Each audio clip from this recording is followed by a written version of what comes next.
La encontré en el sofá, sonriendo con cinismo y descaro, hasta que confesó que usó las identidades de nuestros hijos para endeudarse. Su cara cambió al oír las sirenas. Como un hombre de negocios ocupado, a menudo me encontraba trabajando largas horas y viajando con frecuencia. No pasaba tanto tiempo con mi familia como quería, pero siempre me aseguraba de proveer para ellos económicamente. Mi esposa había optado por quedarse en casa y cuidar de nuestros 2 hijos, lo que me permitía concentrarme en mi carrera. Al principio, nuestro matrimonio era fuerte. Nos apoyábamos y siempre estábamos el uno para el otro, incluso cuando los tiempos eran difíciles. Pero con el tiempo, las cosas empezaron a cambiar. Mi esposa se centró cada vez más en nuestras finanzas y comenzó a quejarse de que nuestros hijos eran demasiado caros. Constantemente mencionaba el costo de su comida, ropa y actividades, y eso empezó a desgastarme. Traté de asegurarle que estábamos bien económicamente, pero no parecía creerme. Empezó a resentirme por pasar tanto tiempo en el trabajo y no estar presente para nuestra familia. Entendía su frustración, pero también sabía que mi trabajo era importante para nuestro futuro. Como resultado de su resentimiento, nuestra relación comenzó a sufrir. Empezamos a discutir con más frecuencia y parecía que no podíamos ponernos de acuerdo en nada. Sentía que la estaba perdiendo, y eso me dolía profundamente. Pero a pesar de nuestros problemas, nunca dejé de amar a mi esposa. Sabía que habíamos construido una vida juntos y estaba decidido a hacer que funcionara. Traté de hacer más tiempo para ella y los niños, incluso si eso significaba sacrificar algunos de mis compromisos laborales. Quería mostrarle que nuestra familia era mi prioridad número 1. En cuanto a mi relación con mis hijos, atesoraba cada momento que pasaba con ellos. Aunque no podía estar allí tanto como quería, me aseguraba de aprovechar al máximo el tiempo que teníamos juntos. Íbamos de excursión, jugábamos y hablábamos de sus sueños y aspiraciones. Eran mi mundo, y quería que lo supieran. A pesar de los desafíos que enfrentábamos como familia, creía que podíamos superarlos. Me comprometí a ser el mejor esposo y padre que pudiera ser, y esperaba que mi esposa viera que nuestra familia valía la pena luchar por ella. A medida que pasaban los meses, mi esposa se sentía cada vez más inquieta por nuestras finanzas. Siempre estaba preocupada por el dinero y con frecuencia mencionaba el costo de la comida, la ropa y las actividades de nuestros hijos. Parecía que no podía pasar un día sin quejarse de cuánto estábamos gastando. Al principio, traté de asegurarle que estábamos bien económicamente. Le mostré nuestro presupuesto y le expliqué nuestro plan de ahorro. Incluso reduje algunos de mis gastos personales para aliviar sus preocupaciones. Pero, hiciera lo que hiciera, siempre estaba preocupada por el dinero. Con el tiempo sus preocupaciones se hicieron más intensas. Hablaba de cómo teníamos que recortar en todo, desde la compra de comestibles hasta el entretenimiento. Me regañaba por comprar ropa nueva o llevar a los niños a una golosina. Era como si no quisiera gastar ni un solo centavo a menos que fuera absolutamente necesario. Intenté comprender sus preocupaciones, pero me resultaba difícil ver las cosas desde su perspectiva. Sabía que necesitábamos gastar dinero para tener una buena calidad de vida, y no quería privar a nuestros hijos de las experiencias que se merecían. Pero las preocupaciones de mi esposa no hacían más que crecer. Eventualmente, empecé a sentir que caminaba sobre cáscaras de huevo a su alrededor. Tenía miedo de gastar dinero en cualquier cosa que no fuera una necesidad, y siempre me preocupaba cómo reaccionaría si lo hacía. Era una forma de vivir difícil y ponía mucha tensión en nuestra relación. A pesar de mis esfuerzos por tranquilizarla y hacerla sentir segura, las preocupaciones de mi esposa por el dinero seguían creciendo. Estaba perdido. Sin saber cómo hacer que viera que estábamos bien financieramente y que no necesitábamos vivir como si fuéramos a quebrar. Un día, llegué a casa del trabajo temprano, sintiéndome exhausto y agotado. Al entrar en la sala de estar, vi a mi esposa sentada en el sofá con la sonrisa más grande en su rostro. Inmediatamente supe que algo andaba mal. Sin saludar, simplemente dijo, «Necesito decirte algo». Su voz era tranquila y uniforme, pero su rostro se torcía en una sonrisa maliciosa. Me explicó que había sacado varios préstamos a nombre de nuestros hijos. Cada vez había falsificado sus firmas y utilizado sus números de seguridad social, sin su conocimiento ni consentimiento. Me entregó una pila de papeles. Mi corazón se hundió al empezar a leer la documentación, viendo las astronómicas sumas que había pedido prestadas a su nombre. No podía creer lo que estaba leyendo. ¿Cómo podía hacernos esto a nuestros hijos? ¿Cómo podía arriesgar su futuro financiero de esta manera? Estaba aturdido. No podía creer lo que estaba escuchando. La idea de que alguien se aprovechara de niños inocentes de esa manera me parecía aborrecible. Estaba tan enfadado y molesto que ni siquiera podía encontrar las palabras para responder. Mi esposa siguió sonriendo mientras yo leía los documentos, disfrutando claramente de mi sorpresa e incredulidad. No podía entender por qué haría algo así, sobre todo sin consultarme primero. Cuando la realidad de la situación se hizo patente, me sentí furioso y traicionado. Había confiado en ella para que cuidara de nuestra familia mientras yo trabajaba duro para proveer, y ella había traicionado esa confianza de la manera más inimaginable. Mi esposa siguió sentada allí, con esa terrible sonrisa en la cara, como si estuviera orgullosa de lo que había hecho. Parecía estar disfrutando de mi conmoción y mi indignación. Fue entonces cuando me di cuenta de lo lejos que había llegado. Se había obsesionado con el dinero. Mientras asimilaba lo que acababa de revelarme, mi mente se llenó de todas las implicaciones de sus acciones. Los historiales crediticios de nuestros hijos se arruinarían antes incluso de tener la oportunidad de construirlos. Podrían verse agobiados por miles de dólares de deuda, todo por el comportamiento imprudente y egoísta de su madre. ¿Cómo pudiste hacer esto?, logré balbucear. Pero ella se encogió de hombros, todavía sonriendo. Tenía que hacer algo. Nunca me escuchas cuando te digo lo caros que son los niños. Esta era la única manera de llegar a fin de mes. Mientras estaba sentado allí, mi mente se disparaba con todas las implicaciones de lo que mi esposa acababa de revelarme. Me di cuenta de que tenía que actuar. No podía dejar que se saliera con la suya. El futuro de nuestros hijos estaba en juego, y no iba a permitir que ella lo arruinara. Me levanté del sofá, con las manos temblando de rabia, y me dirigí al teléfono. No podía dejar que esto quedara impune. Sin decir una palabra, llamé a la policía y denuncié los delitos de mi esposa. Les conté todo lo que había dicho y les expliqué la situación lo más claramente posible. Mientras hablaba, pude ver que la sonrisa de mi esposa se desvanecía lentamente, sustituida por una mirada de miedo y pánico. Sabía que la habían pillado y que ahora iba a tener que afrontar las consecuencias de sus actos. Podía oírla suplicando en el fondo que no lo hiciera, rogándome que no lo hiciera, pero sabía que tenía que hacerlo. No podía dejar que se saliera con la suya. Mientras el operador enviaba a la policía, mi esposa empezó a llorar, con lágrimas que corrían libremente por sus mejillas, pero yo no me conmoví. Sabía lo que tenía que hacer y no iba a dejarla escapar. Finalmente, después de lo que pareció una eternidad, escuché las sirenas fuera. La policía había llegado y era hora de que mi esposa hiciera frente a la música. Cuando se la llevaron esposada, pude ver el miedo y el pánico en sus ojos.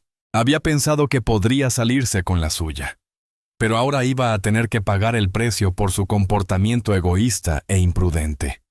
Sabía que había hecho lo correcto. El futuro de nuestros hijos era demasiado importante como para dejar que lo arruinaran las acciones de su madre, y yo no iba a permitir que eso ocurriera. Habían pasado unos meses desde que mi esposa se la llevaron esposada, y la realidad de la situación estaba empezando a asentarse. Había sido condenada por fraude y ahora estaba cumpliendo condena en la cárcel, mientras nuestra familia se quedaba lidiando con las consecuencias de sus actos. Tuve que trabajar duro para limpiar los antecedentes de nuestros hijos y restaurar sus historiales crediticios. Fue un proceso largo y tedioso, que implicó mucho papeleo y llamadas telefónicas, pero logré hacerlo. Con el tiempo, los niños, siendo pequeños e inocentes, no entendieron del todo lo que había pasado. Sabían que su madre había hecho algo mal, pero no podían comprender la gravedad de la situación.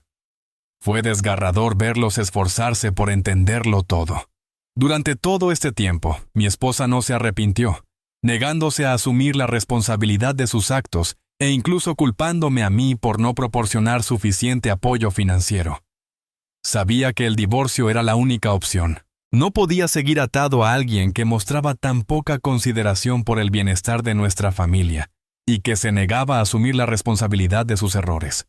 Me aseguré de priorizar las necesidades emocionales y físicas de mis hijos durante todo el proceso, buscando la orientación de un terapeuta para ayudarnos a sobrellevar la agitación de nuestras vidas. La esposa enloqueció por completo. ¿Sufrió psicológicamente? Etienne. L.O.P. tenía razón al llamar a la policía. La esposa de L.O.P. se merece pudrirse en la cárcel. ¿Qué tipo de padre intentaría perjudicar el futuro de sus hijos? L.O.P. dijo que tenían más que suficiente. Obviamente, ella intentaba demostrar un punto porque no había ninguna necesidad de ninguno de esos préstamos. Hablar de autoboicotearse. Próxima historia. Historia 2. La cena inaccesible. Bien, tal vez estoy exagerando, pero honestamente, he llegado a un punto de inflexión. Soy hombre, de 21 años, discapacitado, usuario de silla de ruedas a tiempo completo, y vivo en una ciudad universitaria bastante pequeña con un par de amigos. Mis compañeros de piso y yo formamos parte de un grupo de amigos más grande de 8 personas, y diría que todos somos bastante cercanos. Realmente quiero a mis compañeros de piso. Son geniales, pero a veces son un poco torpes. Hay una persona en el grupo grande de amigos, llamémoslo Chris, que está saliendo con un chico, llamémoslo James. Realmente no me gusta James, por muchas razones, en su mayoría triviales para ser honesto, pero otro hecho es que James es vegetariano. Eso no es un problema en sí mismo. Pero aquí viene el problema. Todos planeamos cenar el día de Nochevieja. Ciudad universitaria pequeña, hay 3 restaurantes principales para elegir que están abiertos en la zona cercana. Uno de ellos es una casa de comidas, otro es un lugar tailandés y otro es una especie de lugar hippie a base de plantas. James sugiere inmediatamente el de las plantas. Yo pongo un veto, ya que es completamente inaccesible, y sugiero la alternativa de pedir comida para llevar de allí y llevarla a mi casa. Pero recientemente empezamos a acoger a un gato, y uno de nuestros otros amigos es alérgico a los gatos, así que eso tampoco es una opción. Ninguno de los otros amigos puede organizar una reunión por varias razones, así que sugiero que vayamos al lugar tailandés. Es un lugar agradable y razonablemente accesible, pero al parecer James y Chris fueron al lugar tailandés la semana pasada para su aniversario, y no quieren volver. Entonces sugiero la casa de comidas, pero por supuesto eso se rechaza ruidosamente porque James es vegetariano. En resumen, el grupo votó entre el lugar hippie y el lugar tailandés, ni siquiera incluyendo la casa de comidas y el lugar a base de plantas. Yo admití que estaba un poco frustrado con mi compañero de piso, que dijo que podían traer comida después. Yo dije que ese no era el problema, pero bueno. Así que llega la Nochevieja y regresan de cenar, y James y Chris también pasan por aquí. A estas alturas, es bastante tarde, y llevo un par de copas de más. Y le digo directamente a James que me parece una mierda que sugiriera, y luego hiciera campaña por un lugar al que sabe que no puedo ir. Dijo que es justo porque yo sugerí la casa de comidas, sabiendo que él es vegetariano. Le dije que era diferente porque él, al menos, podría haber estado físicamente presente. Insistió en que era lo mismo y le pedí que se fuera del apartamento porque estaba harto de tratar con él. Así que se fue. Y mi compañero de piso cree que exageré. Tal vez lo hice. ¿Qué opinan ustedes? Sí, que sea vegetariano y que tú no puedas acceder al restaurante son cosas completamente diferentes.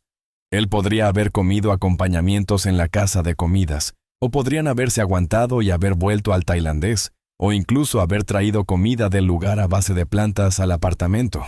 Como sugeriste, diste un montón de opciones y eligieron específicamente la que te excluía directamente. Aquí está mi problema. Aunque James pudo haberlo sugerido, Fueron tus compañeros de piso los que votaron por el restaurante a base de plantas. Nadie te defendió y todos decidieron ir allí en lugar de ir a un restaurante más accesible o dividirse en dos grupos para que todos pudieran ir a donde quisieran y luego reunirse en otro lugar. Así que diría que NTI, pero estás dirigiendo toda tu ira hacia James, que solo sugirió el lugar, en lugar de hacia tus amigos, que decidieron ir allí y dejarte atrás. Solo algo en lo que pensar. Respondido a 2. Exacto. James está siendo el chivo expiatorio. Mucha otra gente decidió que prefería comer comida vegana en un lugar inaccesible que comer tailandés. No creo que el OP forme realmente parte de este grupo de amigos de la manera en que él piensa, porque así no es como trataría nadie a un amigo de verdad. Solo haces esto si realmente no quieres tener a la persona cerca de ti de todas formas. OP, necesitas encontrar amigos de verdad en 2023, porque esta gente ya te demostró que no te quieren. James puede ser un imbécil, pero esta gente es amiga suya. Tienes todo el derecho a mantenerte firme y a no tener que tolerar la compañía de alguien que no tiene interés en tu bienestar. Además, el hecho de que tus amigos consideraran que su vegetarianismo era un ultimátum más importante que tu accesibilidad. Ir a un lugar al que probablemente no podría comer. Estaba completamente descartado, mientras que un lugar al que físicamente no puedes entrar era lo suficientemente aceptable como para ser sometido a votación, e incluso para ser votado. Dice algo muy desfavorable sobre tu círculo de amigos. Las cuestiones dietéticas son difíciles de arreglar, pero no puedo imaginar que mi grupo de amigos siquiera considerara un lugar al que alguien no pudiera entrar debido a una discapacidad. Estoy horrorizado por este tipo de priorización, por no hablar de que el compromiso que os convendría a ambos se votara en contra solo porque habían estado allí recientemente. Próxima historia. Historia 3. El dinero de mamá. Mi madre falleció cuando yo tenía 7 años. Era hija única, y sus padres habían fallecido mucho antes de que yo naciera. Dejó su herencia a mi padre, con dinero en una cuenta para mi futuro. Mi padre tiene dificultades para afrontar su muerte. Se vino abajo.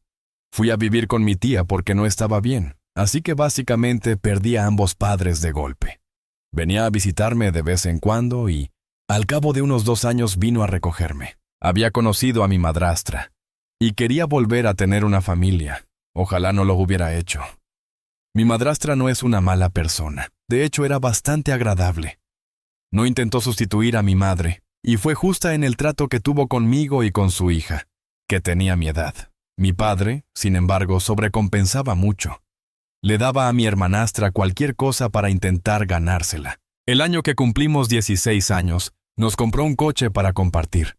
Pero ella lo monopolizaba y solo me dejaba usarlo cuando su madre insistía en que me tocaba a mí. Mi padre me decía que la dejara usarlo. Al final dejé de usarlo por completo. Conseguí becas y salí de casa en cuanto pude.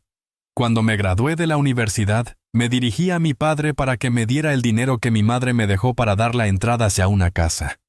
Me dijo que solo quedaban unos $5,000. Esto era muy extraño. Sí recibí una asignación de mi padre mientras estaba en la escuela. Era genial porque significaba que no tenía que trabajar. Solo podía concentrarme en la escuela. Resulta que utilizó el dinero para pagar la universidad de mi hermanastra y darle una asignación, y para pagar el seguro de su coche, que resulta que también compró con ese dinero. Y sinceramente, todavía estoy furioso. Le pedí que me mostrara la cuenta, y en realidad había un poco más de $6,000. Entonces me lo llevé todo. Lo usé para conseguir un apartamento en la ciudad, y nunca volví a su casa. Me ha ido bien desde entonces, y finalmente soy dueño de mi propia casa. Estoy casado con una mujer increíble y estamos construyendo una gran vida juntos. Mi hermanastra, por otro lado, está un poco fastidiada. Recientemente fue arrestada por conducir ebria otra vez, así que su juicio está por llegar.